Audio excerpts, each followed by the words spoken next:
Hi, it's me, Queen KB. Welcome to another edition of the Royal Council. With me this week is Baron Botch, Duke Dre, Noble Natalie, and Lord Lewis. This week we're going to be discussing the up and coming wrestlers, those who are going to be the future of the industry, not the future of this company or that company, but of the industry as a whole. And we're trying to not run too long, so we've each picked one, maybe two names to discuss tonight. Let's start first with Lewis.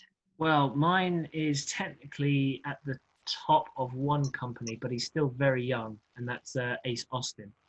So he obviously recently was at Slammiversary for the title, and he ended up losing to Eddie Edwards. But I see so much potential in him. I mean, he's great already, but I feel like his mic work isn't top yet. But at 23, where he is incredible. And I feel he reminds me of where AJ Styles was when he started in TNA. Ooh. And I can see him becoming... The strange thing I keep noticing about him, and it's just because I've just started watching Impact Wrestling again, is every time there's a still photo of him in black and white, I keep thinking it's Pete Dunne. Yeah, I can see that. Just something in their face, but man, is he good. I mean, the way he orchestrates that ring is fantastic. Like, he's a great heel. I haven't seen him be a face yet, so I can't really comment on that side. But again, he's 23. Like, he hasn't been around that long, and he is main eventing, arguably the third biggest show in America, like wrestling show in America, and killing it. Like, he is just phenomenal. If I'm comparing AJ Styles to him, phenomenal, is a perfect word for him. You've commented on his age. Where do you put him against someone else who's about the same age in MJF? So that is a very good point. And I feel like in the ring, I think Ace Austin tops MJF.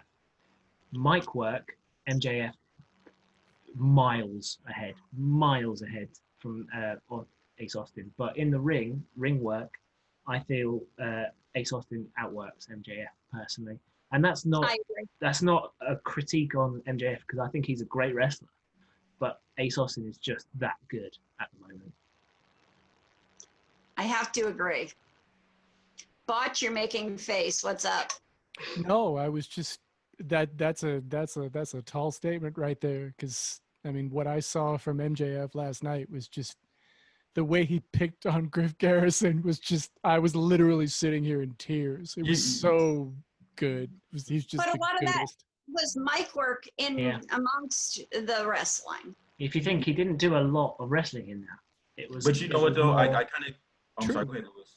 I was just saying it was more promo work than actual wrestling. Yeah. True. I completely agree. He's much more character than wrestler. Yeah. Sorry. And I get where Lewis is coming from, because if you look at the way AJ came up when he came up through TNA with the X Division, and you're kind of seeing the same thing with Ace, and the ring work blows my mind, and it's that comparison is really spot on. Like, I haven't seen like a lot of them, but from what I have seen of him, he's really good in the ring, and now that you kind of connected that together, it makes sense now, and he's kind of coming up the same way that AJ came up, and so that's a pretty accurate comparison. I like it. I think so too. And the good news is, like, you can tell just by looking at him, even if he's not, this is kind of the way that I kind of judge that kind of thing. Like, if he just like stands there and does nothing, do you care? And when he stands there and does nothing, you do. It's the same way with MJF. He can just stand there and do nothing, and you dislike him. You don't even know why, but you do. They people like that just have it. They have something. You don't even know what it is, but they have something. And then you know exactly what it is. Like, and even to the whole MJF comparison with the mic and things like that. I mean, granted, MJF is like miles ahead of him on the mic, but he's 23. Sometimes people don't come into that until later in their career.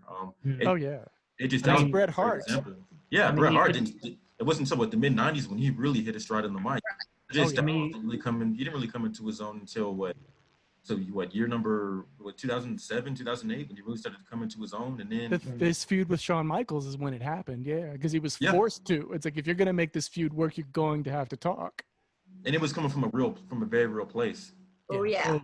And who's Oh, to say, you know, like MJF is like here while Ace Austin is here. Who's not to say in 10 years' time it's like that, you know? And that does happen a lot. A lot of guys peak very soon. Look at Mr. King.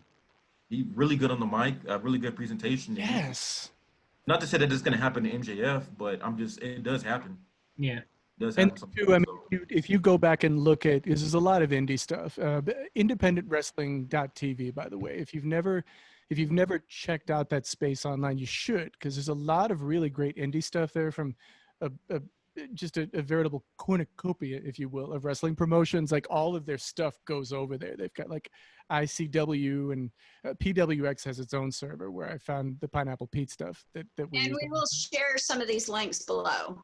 Yeah, but independentwrestling.tv, if you're trying to if you're looking for a gateway drug into independent wrestling, that's kind of, in my mind, I think that's kind of the best one, because there's just so many choices there. You can type in somebody's name and see all their promotions, because these guys, MJF specifically, prior to getting to AEW, did the dance that they all do. He was kind of everywhere, working on a per show basis, so you can kind of get a sense of what MJF was doing prior to being I'm better than you and you know it. And you can see just how good he really was in the ring.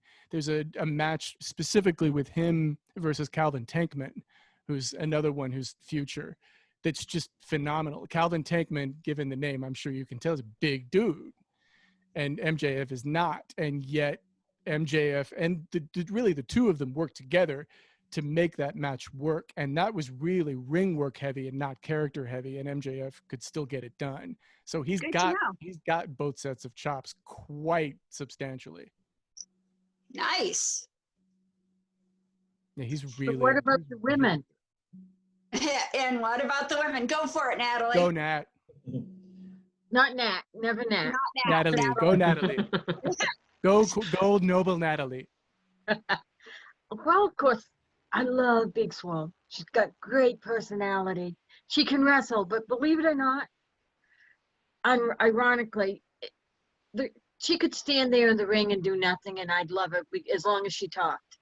Oh yeah. And, Yeah. Oh yeah. I'll tell you what, Yeah. off the cusp, she's amazing, man. Just listening to her throughout matches, shouting out like "whoop that trick" and throwing out these pop references had me in tears. She looks like a wrestler too. Yeah. She's very pretty. She's very cute, but she just looks like someone you don't want to piss off on a drunken night in a back alley. Oh, definitely. Yeah. Definitely. Ooh. And very sweet in reality. Like she's a very nice, sweet person in reality, but as the character, just like Natalie said, like she can literally stand there. I'm just getting caught up in the next thing. That's all it is. Yeah. But she can literally stand there in the ring and do nothing, and she has your attention instantly. So I completely agree with Another Natalie. one to watch is Nikki Cross too. Yes. Yes. Yeah. I missed the crazy parts. I'd like to see the crazy more. Oh And yeah. It comes out every so often. Point, she could be more. It comes out every so often. So much more. Yeah. But just quickly back to Big Swole. She wrestles. She looks good. Yeah. And we're getting so we can understand her. True. Yeah. Her accent. Yeah, and I love seeing her on. I love listening to her. I love watching her wrestle. I like her look. Sure. Especially now that she's changed her outfits. Yeah. But I think she has a real solid character and direction she's going, and I think it's working really well for her finally, something it wasn't doing for a while. Agreed. And her promos aren't just crazy for the sake of being crazy. Now they have literal direction. Like you can feel her passion and her heart in her promos in a way that when she was in NXT you couldn't. So in terms of, future capability, it's there in spades for her. Yeah, I think she's gonna be. I think you put her on Raw and not on SmackDown, so I can see her more. And I think she's gonna be great on. I think she's gonna be great on the mic. We're gonna look back at her as one woman that was just really, really, really great on the mic. Oh yeah. Already, and Like it's and that's the because thing. improv, she's great.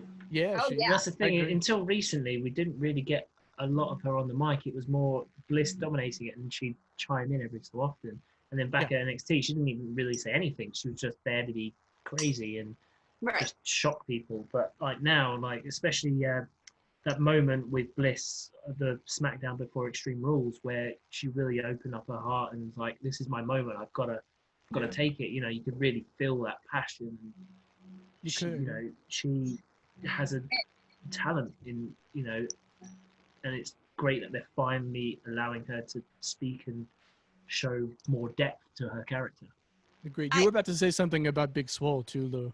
Yeah, I was just gonna quickly go back to like with AEW's dwindling women's division. Like you can really see how much she stands out, like how truly great she is. Because like if you watch Dark, I think it was 3 weeks ago when she faced Rach Chanel, who I think is awful. Rochelle Chanel, yeah. Yeah, that's it. Rache Chanel. Yeah, Rache Chanel, yeah. And like you could tell she still looked great, but she was struggling because the other one was just messing up all the time, and but like she was controlling the match because she had to, and that shows real talent. Like you can be in the ring with someone who isn't anywhere near as good to your standard, but you can produce a semi-decent match because you are decent and you can control that match and you can really see it. And like with if I may interject just something briefly about Rache, just FYI, she hasn't been wrestling that long. It hasn't been long at all for her. And there is a character there. There is a little something there. Is she a hot mess in the ring all day and twice on Sundays? But she can get that. I think she'll probably pull that together. But there is a character thing there. And there's something that I really enjoyed in her match with Sheeta that I know you hated, but I really liked it. When Sheeta was lying there on the second rope, like she was waiting for a 619 or whatever, and she went into her Chanel bag and grabbed a comb and started combing out her. There's something that was there. fantastic. There's something there. Did she I wasn't a fan of that. For it? Yes, of course she did. The Twitter pun was better though, but yeah, I think if it was more smooth with it, if it was like maybe in a pocket or it was easier to get to, I think it would have been a smoother and funnier transition. But the fact that Sheeta was just kind of sitting there going, anytime soon? She kind of had to wait for it. But the instinct to do it, I thought, was good. That was a wise instinct. Absolutely. And I love the fact, and it speaks to women that much more because we were all little girls who didn't want to get our hair brushed out. So, I mean, it really resonates. And I was going to say the same thing about Nikki Cross. She really resonates because she is not built like a traditional diva was. She's got curves. She is not a skinny mini. Compared to the average American woman, she is quite tiny. But she's short too, She's short too, but she's got curves where women have curves. And it's nice to see that they're pushing more women built like that. And Nikki is almost the epitome of it because she's wearing jeans. She's, she looks good as a woman out there, along with being an amazing character and a fantastic wrestler. And that's what got my attention first, besides you telling me she was good. But I sat back and said, she's not skinny. She's not some scrawny little. Yeah, exactly. To break. Yeah, exactly. So there's a little meat on her as bone. A woman who has plenty of curves. Okay, Botch, I know you're chomping at the bit to tell us who you've got going on. See, this is tough because, like, before we started, because I can think of a bunch of them. Like, this is a real problem. I switch gears too, so don't feel too bad. What's that, bro? I switch gears too, so don't feel too bad. It's like because there's so many. I watch a lot of indie wrestling, so there's so many good ones that are just kind of bubbling just under the surface, and all they need is a little of this, and then they'll just get there. I have to switch gears. I don't have a choice. ACH. Yeah, okay, fine. He got his shot on WWE. It didn't go well. The shirt, we all know about that. if you take all of that away, and you can, for those of us who've been watching him prior to getting to WWE, it's easier for us to do that. And I completely understand that. But if you take all of that away and you focus on the obvious it factor, again, he can stand there and do nothing and he gets your attention. You don't know why, but he does. There's something there. And then when he gets in the ring, I defy you to find me a more athletic wrestler. I don't think you can do it. I can, but go ahead. Okay. I want to hear next. I'd be very interested to hear who your choice is. It's actually gonna be the guy that I'm gonna go with, but yeah, go ahead. Okay, cool. Okay. But he's just, his selling is excellent. His ability to tell a story in the ring is excellent. He understands the ebb and flow of a good story in the ring. He can have long matches. There's a Ring of Honor match specifically between Silas Young and he that is absolutely fantastic. Like, nothing was off limits during that match. The commentating was really good too, by the way. But it didn't take anything away from the match, because if ACH is in the match, nothing else will take away from the match. He demands your attention. And Silas Young is another one who's that good too.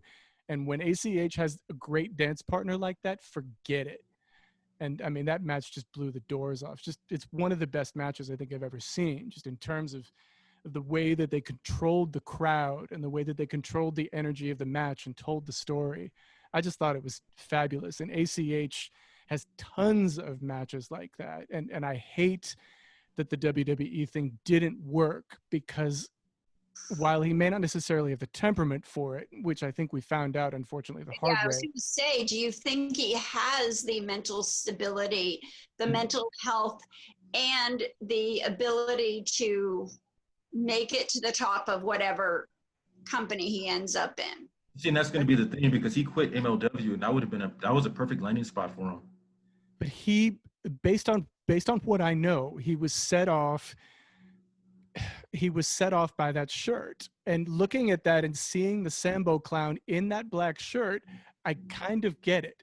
I do too.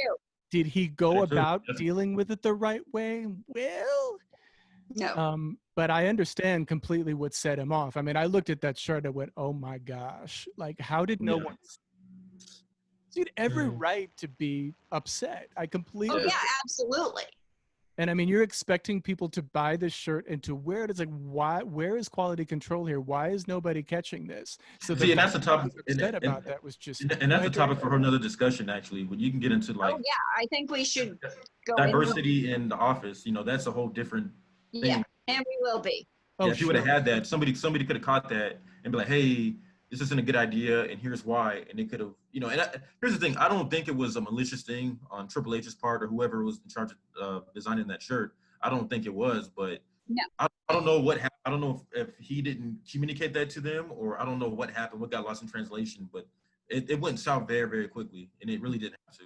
But the sad thing is, you get this incredible athlete on your roster that, and if you watched, I have little life enough that I sat there and watched 5 hours of that combine. And I didn't take it in at once. I watched it in snatches. But still, no athlete was more impressive during the NXT Combine than ACH. He was incredible. He was lifting 5-6 times his own body weight, and he lifted until there was simply no more weight to put on the bar. He's just an animal. He's a big dude. He's short, but I mean, just he was keeping up with Otis Dozovic, like. Yeah, and Otis is he's a wrestler, like a wrestler. Yes, just crazy athletic, crazy strong. He has everything that it takes, and if he can just get his thing together.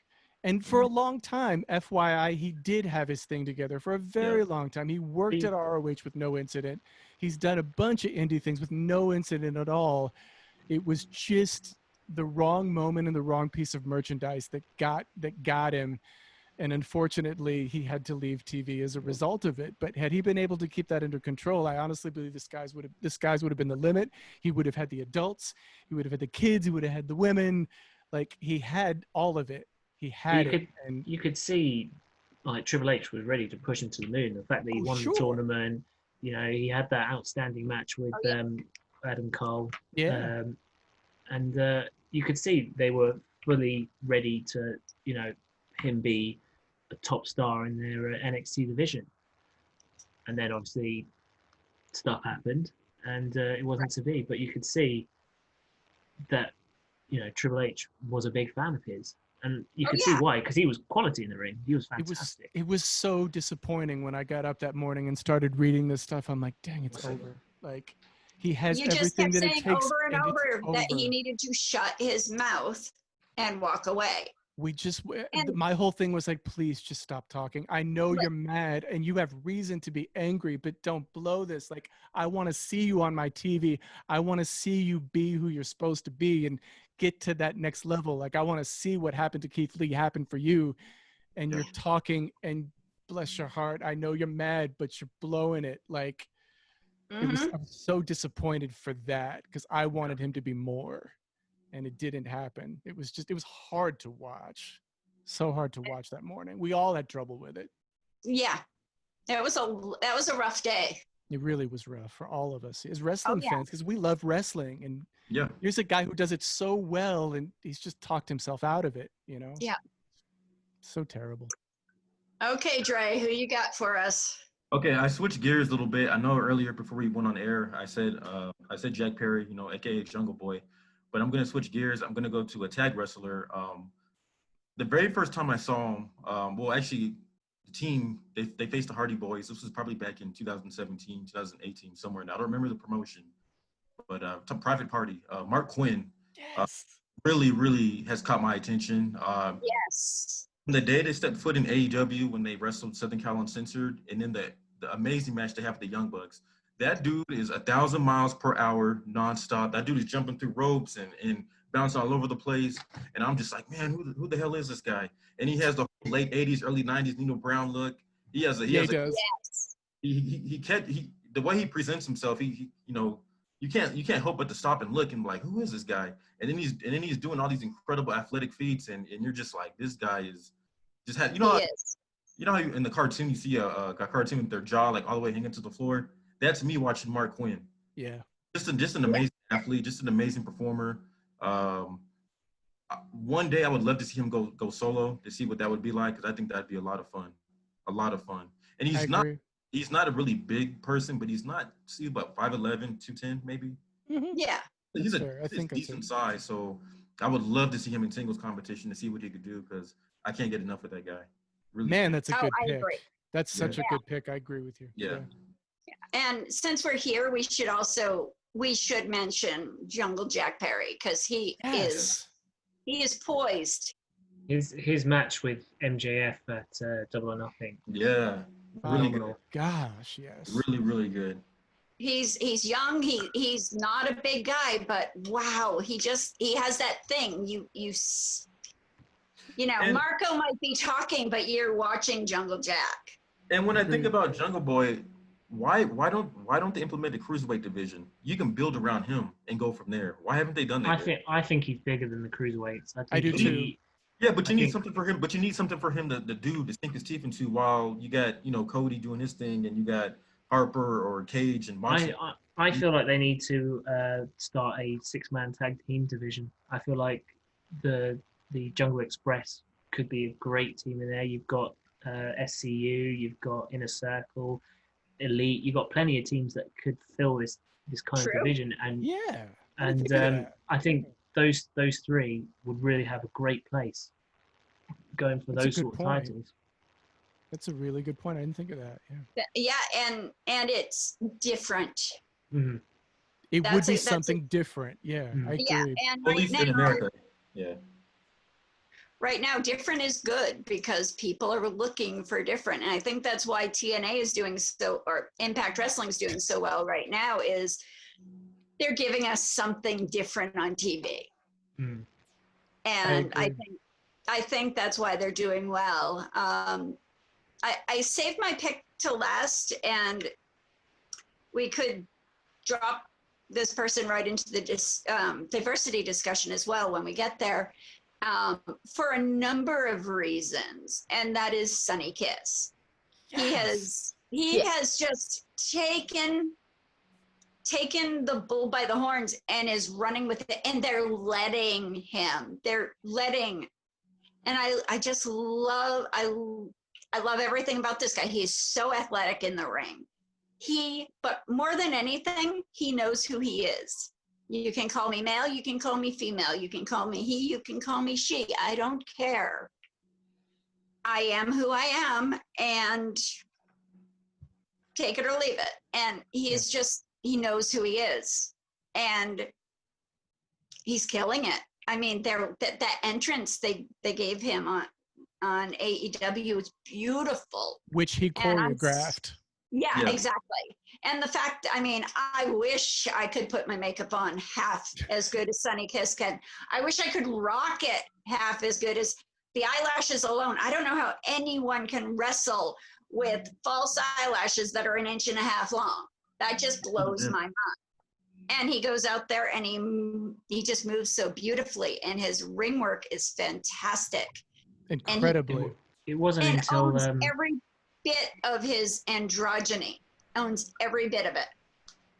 Well, for me, it wasn't actually until I started seeing his tag matches with Joey Janela, because I'd never seen him before AEW, and then when I first saw him, I didn't know what to make of him, not because of his appearance, but because they were just not using him. I was like, oh, okay, he's just there to be a chopper, basically, and I thought, he's not really exciting or whatever. And then I saw the tag match he had with Joey Janela. I was like, oh, he's quite good. And I'm like, that's interesting. Let's see if they do anything with this tag team. And then all of a sudden, he's in a match with Cody, and then that match just blew me away. It's like, oh, this guy is talented. This guy can go far. And I went and watched some of his other stuff from before AEW after that match, and holy smokes! Oh yeah, like you could tell that it's just amazing. AEW is kind of reining him in, because if you saw him on Capitol Wrestling, or if you saw him, my gosh, he was just off the rails in the most beautiful way. He just did what he wanted. There was absolutely no restrictions in Capitol Wrestling. Well, they got to keep it somewhat contained, because it's national TV. It's on the cable network. You got to keep it somewhat. Well, it's just that they gave him more time. Yeah, with Capitol Wrestling, they have time to spare. It's an internet show. If they go over a fixed period of time, who cares? And so they were just letting him take his time, and his ability to tell a story is pretty phenomenal, honestly. Like, he understands, just like ACH I want to see what he did in Lucha Underground too. I don't remember at all. Was he? I never saw him there. So he was one of the last to get out of his contract. Yeah, I remember reading that. Yeah. He's great, though. I completely agree with you. He's just so good. He used to be in oh dang it, my brain, don't get old. He used to be in a tag team on the Indies. No, he wasn't. He was a valet for another tag team, and I'm desperately trying to remember what they were called. But he was kind of like a valet / cheerleader, and he was so good at it. He was really good at running around the ring and getting the crowd into the match. And I mean, on top of his many other talents as a wrestler and as a choreographer, because he was a dancer to begin with before he ever got into wrestling, but just being able to exhort the crowd and getting them into the match, which the one I remember seeing wasn't terribly interesting, but his ability to just get them into it and to sell the match, he's just got charisma for days. Just such a talented guy, really. He's got one of the most brutal axe kicks as well I've ever seen. Yeah, that too. Yes. He's just, and he's so flexible. His dancing background informs his wrestling, and that he's just so. I do love his one-legged leg drop off the top rope. I don't know what he calls it. I don't know what that's called either, but yeah, he's like the Stretch Armstrong of wrestling. Like, I mean, that's surely got to hurt as well. Like, in that position, dropping off the top rope, that can't feel nice. He's just sickeningly athletic and flexible and. It's just, I'm excited to see where he goes. I just can't wait. And I truly believe he could be in the ring with anyone. I do too. Yeah, because he can make anything believable. I agree. Male or well, he's such a character, though. I mean, of course he can. Yeah, exactly. Yeah. I could not agree more. I am interested to see where they go with his tag team with Janela. I think that'll be an interesting, if they can, get the momentum and get a tag team title shot, but I do love him as a singles competitor. Well, I think go ahead, Natalie. I'd love to see where he goes with it, but I can't see him ever going over to WWE Oh, no. and being allowed to be himself. Well, they did it kind of with Velveteen Dream. They were doing it with him. Right. They And it did. wasn't- I mean, They they were let doing it. Velveteen Dream do it. They did. Yeah, and when he was doing it until obviously these allegations have come up, so we don't know what's going to happen with that. But I mean, they were letting him run with that for the most part. And they were giving him time to do it too. Yeah, But and I- they got But But I I don't don't- see them doing it again for a long time because And the last time yeah. we saw this, it was Gold Dust.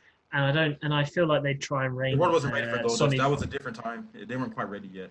and I feel like they'd rein Kiss in and really try and control his gimmick, and I don't think that works for him. I feel like Probably the way they would have to AEW streamline lets it a him. bit. Yeah. Yeah, I agree with you. I think AEW is exactly where he ought to be. If not Capital Wrestling, then definitely AEW. Like those are the two places that just scream Sonny Kiss and that kind of scream the freedom that he needs in order to be successful. I want to see something creative between him and Matt Hardy. His Sonny Kiss's creativity, Matt Hardy's creativity. I could see something really absurd but beautiful happening with their But hopefully, creative juices. hopefully for Mitch's sake, not a cinematic match. Yeah, please. I'm not even have talking that. cinematic. Not even talking that. I think between matches, the promos, the vignettes, whatever, could absolutely be beautiful and just because they're both such creative people. Would be the Hill. Oh, agreed. And I have to throw these two out there because it's killing me not to say their names. Will Hobbs. Will Hobbs has been a fixture on AEW Dark lately and has been absolutely killing it. But for years before, he went, you can actually find this on YouTube, but he went by the name of Will Rude. He was a lot smaller in stature and a lot nicer. But he still made it work and still had great matches. He's been going for like 8 years now. Will Hobbs has, but now he's going by his actual given name. He's a lot bigger. He went and got jacked while we weren't looking, and developed a very nasty attitude. And it works so completely well. I mean, he's a killer in there. His match on Dark with Stark was great. Yes. He's just incredible. I mean, if they want that, he absolutely fits that bill. And then another one I have to mention is AJ Gray, who hasn't been seen on any of the major promotions yet, but hopefully he will be at some point. But he's another one that just he's got nasty attitude for days, but he can also be a face character that you get behind. He's well loved on Twitter. He wins on Twitter on a daily basis. There's a match between him and another great worker called Camaro Jackson, and you can find that on YouTube as well. That the chops that they exchange should be illegal in all 50 states, but just absolutely incredible match between the two of them. They've both got charisma for days. AJ has the edge because he's been working a bit longer, but like in terms of indie workers that we haven't really heard much from that could be next, AJ Gray all day and twice on Sundays. I have an indie worker that I think has more than proven himself in the indies. I really thought we'd see him in something bigger by now, and that's Anthony Green. He's gone, but first off, let me say I met him in his first year or two of wrestling, and I looked at him, and I looked at was talking to an indie wrestler friend of mine, Luke, and he goes, "Watch that kid." Yes. Watch Anthony Green. And I have been in, I shout out to AG as much as possible on Facebook, on Twitter. He's a lovely guy. And he seems unstoppable. I just don't know why he hasn't been picked up by any of the bigger companies. I think he was Money Green, right? For a bit? Huh? He was Money Green as well for a bit, yes? He's also been retro AG. He's been all sorts of things. When I first saw him, he was all good Anthony Green. Yep, I remember that. Yeah.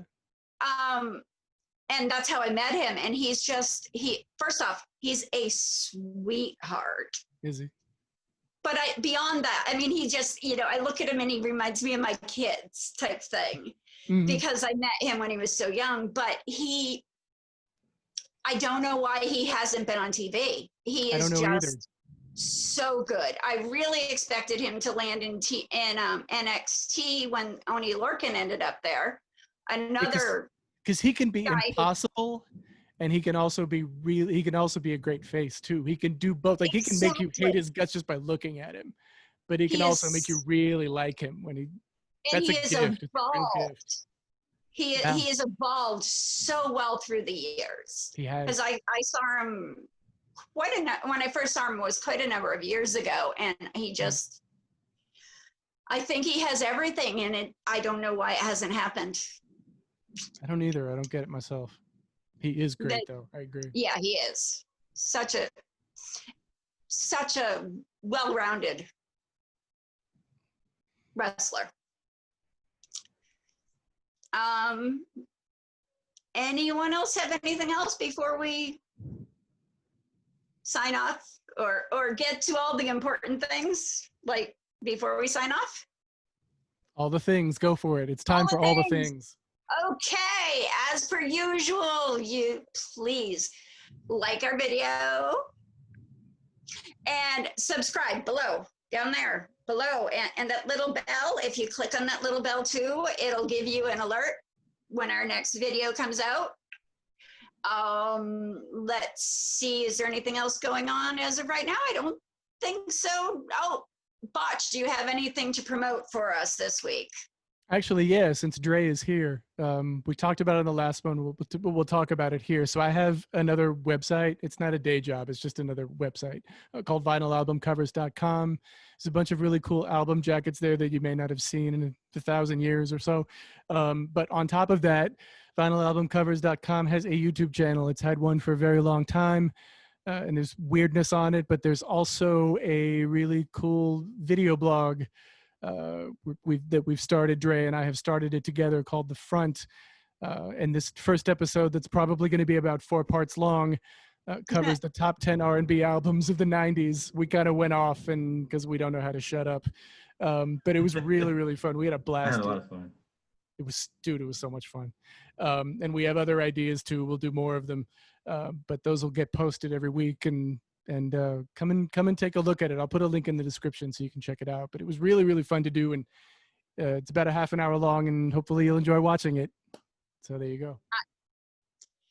And I like, subscribe. I think that's about it for this week. Baron Botch, Duke Dre, Noble Natalie, Lord Lewis. I am Queen KB. We are Wrestle Royalty. This is I do this every time. This is the Royal Council. We'll see you next week. Bye. Ending is hard.